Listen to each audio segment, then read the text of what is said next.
So, it's been a while since I posted a video, and there's a reason for that. First off, this video is probably going to be pretty short, but I hope that it's a valuable lesson to learn regardless. I encountered an optimization issue in my game, where my frame rate was dropping super low, causing my game to lag in almost every single level.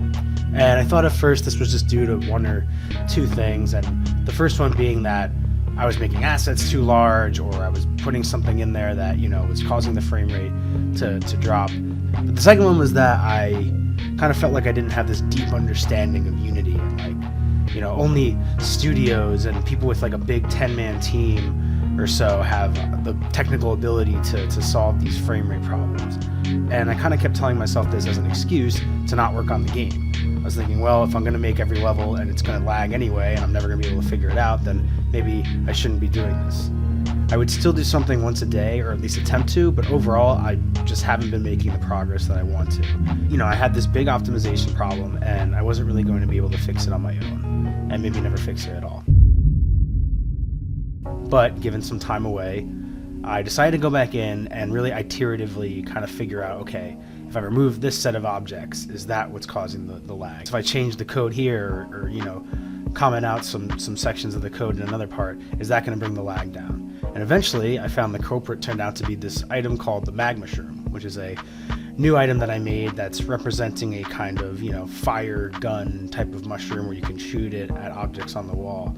And I realized that it wasn't the rocks that you're shattering or anything like that. It was actually the mushroom itself. And that's because I wanted it to resemble this kind of mushroom that you see in the wild. And so when I brought it into Blender, I guess I didn't realize that I was really racking up a high poly count or something, or the effect I was using, rather the texture I was using in Blender was probably just putting a lot on the game, where if it was one or two objects in the scene that was like large, then maybe it would have been fine. But I'm having these spawn all over the map because they serve as a way to gather ammo.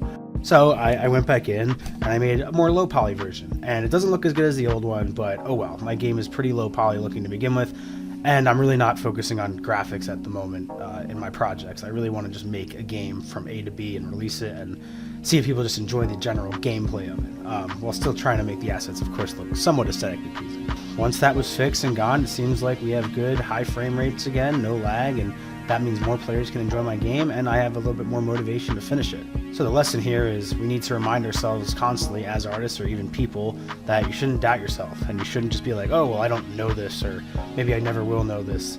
There's probably always a way to fix a problem, and sometimes it can take time. It can definitely take some critical thinking, definitely take some sitting down and focusing in on it and perseverance, but I do believe there's always, at least, if not a solution, but a workaround. And if you're working on something now and you're stuck and not motivated, go back into it today.